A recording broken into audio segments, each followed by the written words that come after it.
11 सितंबर America में इस दिन को देशभक्त दिवस के रूप में मनाया जाता है। यह 2001 में हुए आतंकी हमलों में मारे गए लगभग 3000 लोगों की याद में मनाया जाता है। रेणुका स्वामी हत्या मामले में आरोपी कन्नड़ अभिनेता दर्शन थूगुदीपाद मंगलवार 9 सितंबर को बेंगलोर की एक अदालत के सामने रो पड़े। अपना अग्रहारा केंद्रीय कारावास में अपने कारावास की कठोर परिस्थितियों का वर्णन करते हुए जहर देने की दलील दी। भारत और अमेरिका के बीच ट्रेड डील होने की जल्द संभावना। प्रधानमंत्री नरेंद्र मोदी ने अमेरिका के राष्ट्रपति डोनाल्ड ट्रंप के पोस्ट पर अपनी प्रतिक्रिया दी। उन्होंने कहा कि भारत और अमेरिका करीबी मित्र और स्वाभाविक साझेदार है। उन्हें विश्वास है कि ये व्यापारिक वार्ताएं दोनों देशों की साझेदारी और असीम संभावनाओं को खोलने का मार्ग प्रशस्त करेगी। पीएम मोदी ने बताया कि दोनों देशों की टीमें इन चर्चाओं को जल्द से जल्द निष्कर्ष तक पहुंचाने के लिए काम कर रही है। उन्होंने यह भी कहा कि वे राष्ट्रपति डोनाल्ड ट्रंप से बातचीत के लिए उत्सुक हैं। प्रधानमंत्री नरेंद्र मोदी ने कल नवनिर्वाचित उपराष्ट्रपति थिरुसीपी राधाकृष्णन से भेंट कर उपराष्ट्रपति चुनाव में उनकी जीत पर शुभकामनाएं दी। नेपाल के बाद अब फ्रांस में भी सरकार के खिलाफ विरोध प्रदर्शन शुरू हो गए हैं। देशबंदी के समर्थन और राष्ट्रपति इमैनुअल मैक्रों के इस्तीफे की मांग को लेकर 1 लाख से ज़्यादा लोग सड़क पर उतर आए हैं। सड़कों पर शुरू हुआ जमकर प्रदर्शन। बवाल रोकने के लिए 80,000 पुलिसकर्मी तैनात। पर्यावरण, वन एवं जलवायु परिवर्तन मंत्रालय द्वारा जारी की जाने वाली वार्षिक रैंकिंग स्वच्छ वायु सर्वेक्षण 2025 में चेन्नई को 10 लाख से अधिक आबादी वाले शहरों में सबसे निचले स्थान में रखा गया है।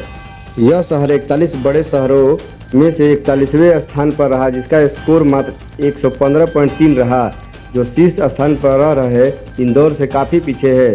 इसने 200 का पूर्ण स्कोर हासिल किया था।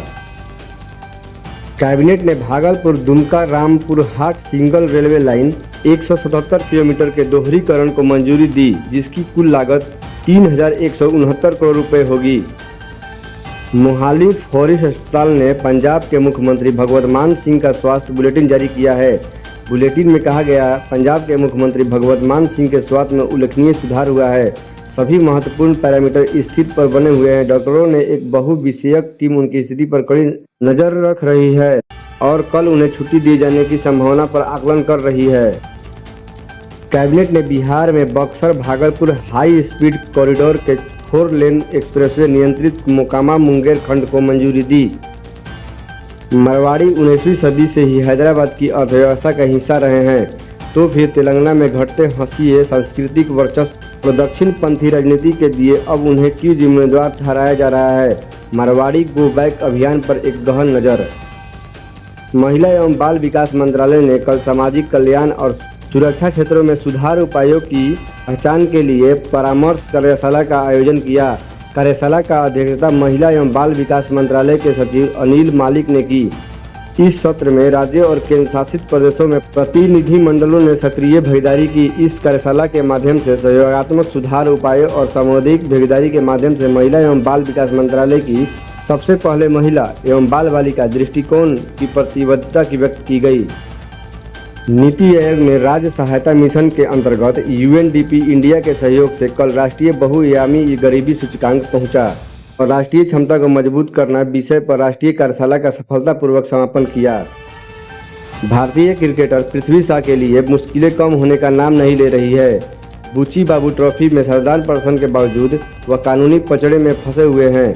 मुंबई की इंडोसी सेशन कोर्ट ने पृथ्वी शॉ पर 100 रुपये का जुर्माना लगाया है, क्योंकि उन्हें सोशल मीडिया इन्फ्लुएंसर सपना गिल द्वारा दर्ज किए गए छेड़छाड़ मामले में अभी तक जवाब दाखिल नहीं किया। यूक्रेन युद्ध में नया मोड़ आया है। रूसी ड्रोन नाटो देश पोलैंड के हवाई क्षेत्र प्रवेश कर गया। पोलैंड ने रूसी ड्रोन को मार गिराया, जिसकी पुष्टि प्रधानमंत्री डोनाल्ड टस्क ने की। जेलेंस्की ने कहा कि रूस ने ईरानी ड्रोन पोलैंड भेजे हैं। यह महज एक हादसा नहीं है। पोलैंड की सेना अलर्ट पर है। लड़ाकू विमान और एयर डिफेंस सिस्टम सक्रिय हैं। नेपाल में इंटरनेट पाबंदी और भ्रष्टाचार के खिलाफ प्रदर्शनों के बाद श्रावस्ती जिले की सीमा पर हाई अलर्ट है। पुलिस और एसएसबी जवान पहचान पत्र देखकर ही प्रवेश दे रहे हैं। अधिकारियों ने सीमा चौकसियों का दौरा कर सुरक्षा का जायजा लिया है। सीमा पर सतर्कता बढ़ाई गई है और संयुक्त गश्त जारी है। अभी तक कोई अप्रिय घटना नहीं हुई है। भोजपुर के रामपुर गांव में भोजन के बाद एक परिवार के 4 सदस्य बीमार हो गए, जिसमें एक बच्ची की मौत हो गई। मृत बच्ची नव्या कुमारी अपनी ननिहाल आई थी। नाना नानी समेत 3 लोगों का इलाज चल रहा है। बताया जा रहा है कि रात को रोटी चावल और दाल खाने के बाद तब सबकी तबीयत बिगड़ी। राजधानी रांची से आज बुधवार की सुबह दिल्ली पुलिस की स्पेशल सेल टीम ने संदिग्ध आतंकी को हिरासत में ले लिया है। संदिग्ध आतंकी का नाम अजहर दानिश बताया गया है। वह मूल रूप से बोकारो जिले का रहने वाला है।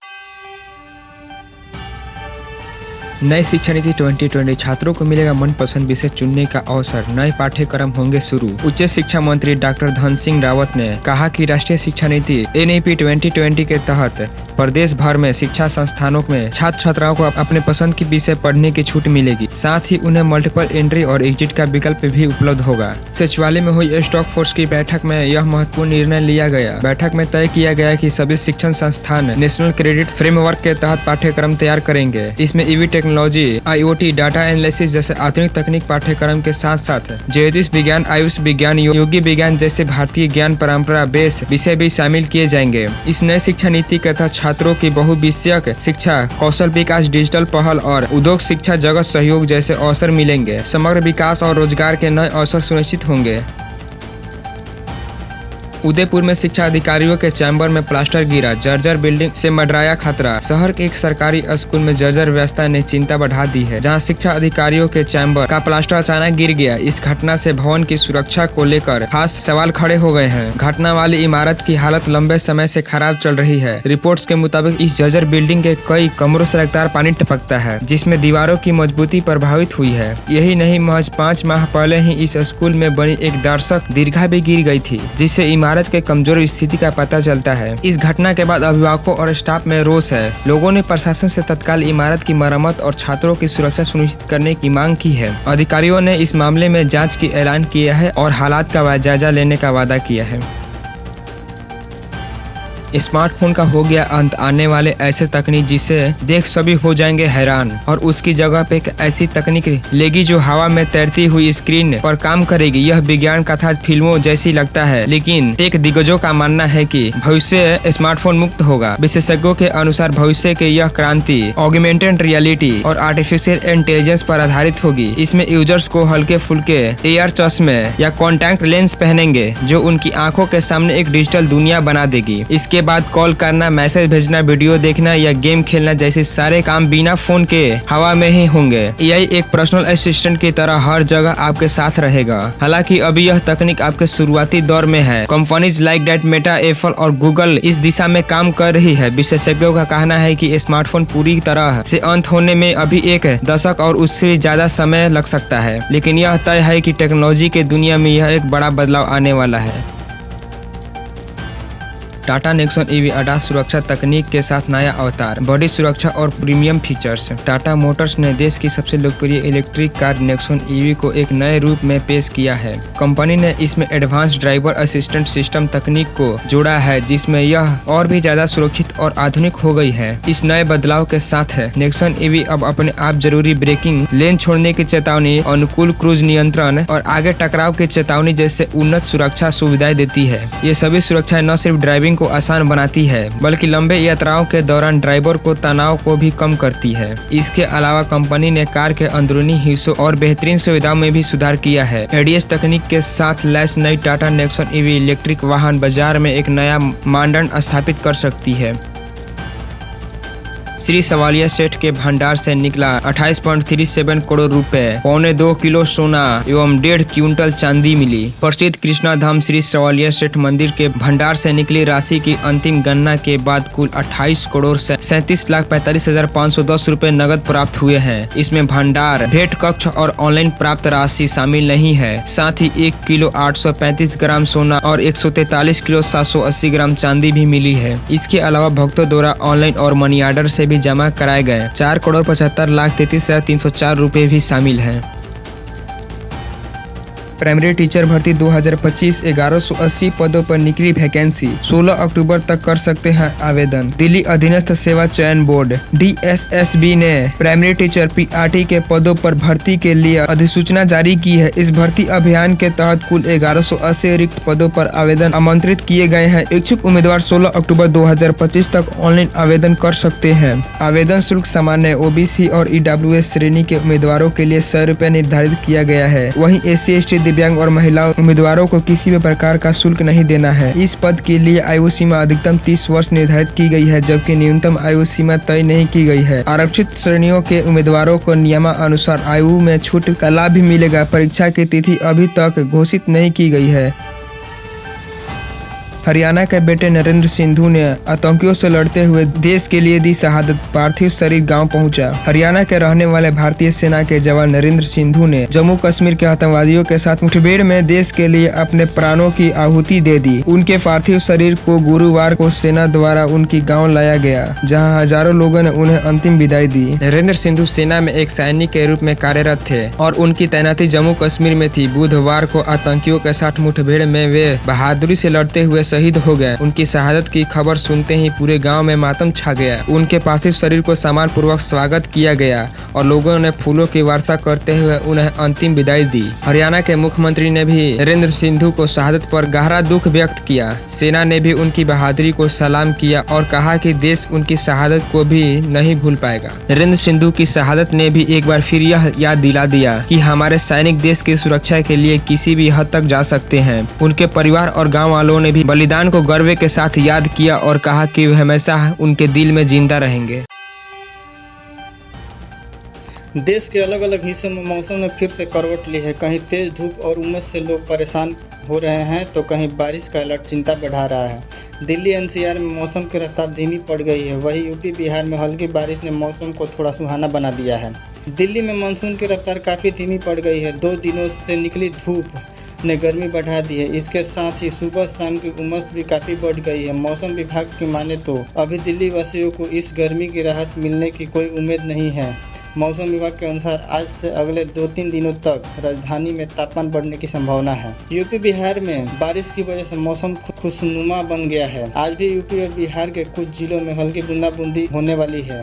वहीं 11 से 13 सितंबर तक यूपी बिहार में अधिकांश जिलों में भारी बारिश के अलर्ट जारी किया गया है। आज बिहार के खगड़िया, भागलपुर, मुंगेर, बांका, जमुई और उत्तर बिहार के सभी जिलों में मिलाकर कुल 24 जिलों में बारिश होने की संभावना है। राजस्थान में अगले कुछ दिनों तक मौसम गर्म और सूखा रहेगा। आसमान साफ रहेगा और तेज धूप निकलेगी। दिन के समय गर्मी ज़्यादा महसूस होगी क्योंकि तापमान बढ़ रहा है। कुछ जगहों पर हल्के बादल आ सकते हैं या थोड़ी बहुत बारिश भी हो सकती है, लेकिन उमस का असर बहुत कम रहेगा। पश्चिमी राजस्थान और मैदानी इलाकों में गर्म हवाएं चलेगी, जिससे गर्मी और बढ़ेगी। कुल मिलाकर आने वाले हफ्ते में ज़्यादातर जगहों पर गर्म और सूखा महसूस बना रहेगा। पंजाब में मौसम को लेकर हालात अभी भी चिंताजनक है। भले ही नदियों का जलस्तर कुछ घटा है, लेकिन 12 सितंबर तक भारी बारिश का अलर्ट जारी किया गया है। इससे पहले आई बाढ़ ने कई जिलों में प्रभावित किया है और अब भी कई गाँवों में 4 से 5 फीट तक पानी भरा हुआ है। इससे लोग को राहत नहीं मिल पा रही है। हिमाचल प्रदेश में बारिश थोड़ी कम हुई है, जिससे वहां के बांधों का जलस्तर घटा है और सतलज, ब्यास, रावी नदी में छोड़े जा रहे पानी की मात्रा भी कम हो रही है।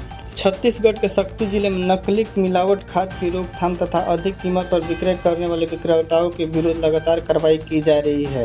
निरीक्षण के दौरान पीओएस स्टॉक एवं भौतिक स्टॉक में अंतर, स्कंद पंजी का संधारण नहीं किए जाने पर प्रदर्शन बोर्ड का चस्प नहीं होने की पुष्टि पाई गई है। इस पर उर्वरक गुण नियंत्रण आदेश 1985 के तहत 3 फर्म संचालकों को कारण बताओ नोटिस जारी किया गया है तथा 7 दिवस के भीतर जवाब प्रस्तुत करने के निर्देश दिए गए हैं। राजस्थान सरकार ने छोटे और सीमांत किसानों के लिए फ्री रेंटल स्कीम शुरू किया। इस योजना के तहत ट्रैक्टर, हार्वेस्टर और ड्रोन जैसे आधुनिक कृषि उपकरण किसानों को मुफ्त या किराए पर उपलब्ध कराए जाएंगे। इससे खेती की लागत घटेगी, समय की बचत होगी और पैदावार में वृद्धि होगी। टैरिफ टेंशन के बीच मछुआरों के लिए यूरोप से आई अच्छी खबर। यूरोपीय संघ ने भारत के 102 नए मत्स्य प्रतिष्ठानों को मंजूरी दी है। इससे भारतीय समुद्री खाद्य नियंत्रण, खासकर झींगा और सेफलोपेटेस को यूरोपीय बाजारों में नई पहचान मिलेगी। यह खबर ऐसे समय पर आई है जब यूरोपीय यूनियन कमीशन मारोसेकोवी और एग्रीकल्चर कमीशन क्रिस्टो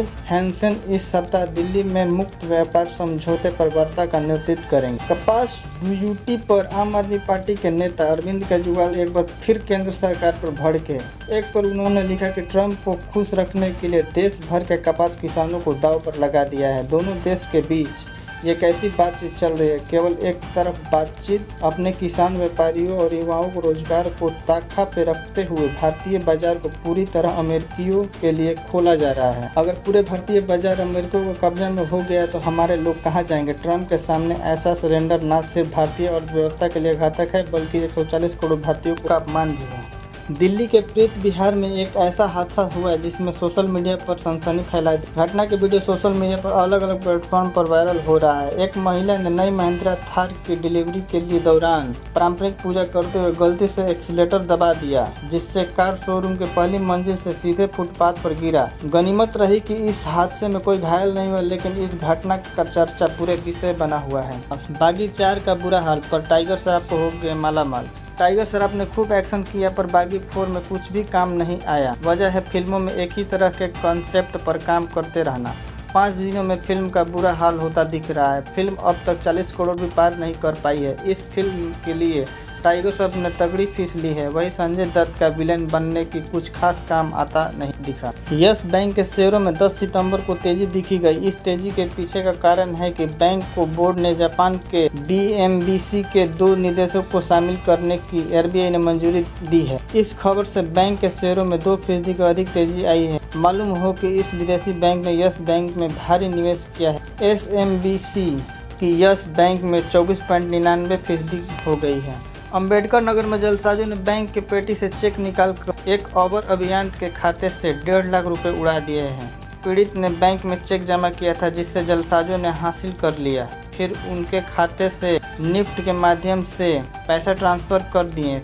पुलिस जांच कर रही है और पंजाब में धनराशि निकाले जाने की पुष्टि की गई। बुधवार को एक बार फिर भारतीय शेयर बाजार में बढ़त के साथ हरे निशान के कारोबार बंद हुआ। आज बीएसई सेंसेक्स 323 अंक की बढ़त के साथ 81,425 अंक पर बंद हुआ। इसी तरह आज एनएसई का निफ्टी 50 इंडेक्स भी 104 अंक की तेजी के साथ 24,973 अंकों पर बंद हुआ।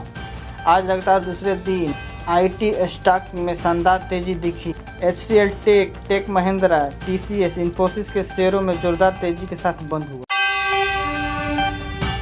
कथावाचक अनुराधाचार्य ने कुछ वक्त पहले महिलाओं को लेकर एक विवादित बयान दिया था। इसके खिलाफ गुस्सा अब तक थमा नहीं है। मंगलवार को वाराणसी में महिलाओं ने अनुराधाचार्य के खिलाफ जुलूस निकाला। पुतले पर चप्पल मारी, पुतला कुचा और फूका भी। एप्पल का सबसे पतला स्मार्टफोन हुआ लॉन्च, प्लस वेरिएंट का लेगा जगह। एप्पल ने आईफोन एयर को iOS 26 के साथ पेश किया है। यह अब तक का सबसे पतला आईफोन है जिसकी थिकनेस सिर्फ 5.6 mm है और इसमें 80% रिसाइकल्ड टाइटेनियम का इस्तेमाल हुआ है। इसमें 6.5 इंच का super retina XDR OLED display, A19 pro chip और नया N1 चिप दिया गया है। आईफोन एयर में 48 मेगापिक्सल फंक्शन और 18 मेगापिक्सल फ्रंट कैमरा भी दिया गया है। हालांकि आईफोन एयर को ज्यादा पतले डिजाइन में पेश किया गया है जो अल्ट्रा स्लिम स्मार्टफोन सैमसंग के गैलेक्सी S25 ADG को टक्कर देता है। मोकामा मुंगेर नेशनल हाईवे को होगा 4 लेन। भागलपुर दुमका रामपुर रेल प्रोजेक्ट को भी कैबिनेट में की मंजूरी। बिहार में मोकामा से मुंगेर तक के नेशनल हाईवे को 4 लेन करने की परियोजना को मोदी सरकार ने मंजूरी दे दी है। कैबिनेट बैठक में भागलपुर दुमका रामपुर हाट सिंगल रेलवे लाइन के भी दोहरीकरण का फैसला लिया गया है। नेपाल के बाद अब फ्रांस में बवाल, सरकार के खिलाफ सड़कों पर प्रदर्शनकारी, 200 गिरफ्तार। France unrest. नेपाल में हिंसा के बाद फ्रांस की राजधानी पेरिस में भी प्रदर्शन शुरू हो गए हैं। बड़ी संख्या में प्रदर्शनकारी सड़कों पर उतर गए हैं और अगजनी कर रहे हैं। पुलिस ने 200 से अधिक प्रदर्शनकारी को हिरासत में ले लिया है। पेरिस प्रदर्शनकारियों और पुलिस के बीच झड़पें हुई है जिसके बाद पुलिस ने आंसू गैस गोले छोड़े हैं। फतेहाबाद में बैंक अधिकारी बनकर 1 लाख रुपए हड़पे, आरोपी गिरफ्तार। ट्रैक्टर लोन की किस्त जमा करवाने का दिया था झांसा। फतेहाबाद जिले के जाखल में पुलिस ने एक ठग को गिरफ्तार किया है। आरोपी गांव समैन का रहने वाला तरसेम है। उसने खुद को कोटक महिंद्रा बैंक का अधिकारी बताकर व्यक्ति से 1 लाख रुपए की ठगी की थी। पकड़े गए आरोपी से पुलिस की टीम द्वारा पूछताछ की जा रही है। भारतीय सरफरा बाजार में आज सोना चांदी की कीमत में गिरावट आई है। लेटेस्ट रेट की बात करें तो 24 कैरेट 10 ग्राम शुद्ध सोना का भाव गिरावट के साथ 1,09,409 रुपये तक आ गया है। तो वही 999 शुद्धता वाली चांदी की कीमत 1,24,144 रुपये किलो है। मेष राशि, आज का दिन आपके लिए ऊर्जा और उत्साह से भरा रहेगा। कार्य क्षेत्र में नई जिम्मेदारी मिल सकती है। परिवार के साथ समय अच्छा बीतेगा। वृषभ राशि, आर्थिक मामलों में संभल कर चले, आवश्यक खर्चे से बचें। स्वास्थ्य में थोड़ी थकान रह सकती है। मिथुन राशि, आज आपके मित्रों का सहयोग मिलेगा। पढ़ाई और प्रतियोगिता की तैयारी कर रहे हैं छात्रों को अच्छे परिणाम मिल सकने की संभावना है। कर्क राशि, कार्य क्षेत्र में मेहनत रंग लाएगी। किसी पुराने मित्र के मुलाकात हो सकती है। पैसे के मामले में सतर्क रहें। सिंह राशि, आज आत्मविश्वास मजबूत रहेगा। रिश्तों में मिठास बढ़ेगी। नए काम की शुरुआत के लिए दिन शुभ है। कन्या राशि, आज कामकाज में व्यस्त रहेगी। परिवार के बुजुर्गों का आशीर्वाद मिलेगा। निवेश सोच समझकर करें। तुला राशि, आज का भाग्य का साथ मिलेगा। रुके हुए काम पूरे होंगे। जीवन साथी के साथ समय अच्छा बीतेगा। कुंभ राशि, आज का दिन रचनात्मक कार्यों के लिए अनुकूल है। दोस्तों के साथ समय अच्छा गुजरेगा। नए अवसर मिल सकते हैं। मीन राशि, आध्यात्मिक कार्यों में रुचि बढ़ेगी। कोई शुभ समाचार मिल सकता है। धन के लाभ योग है।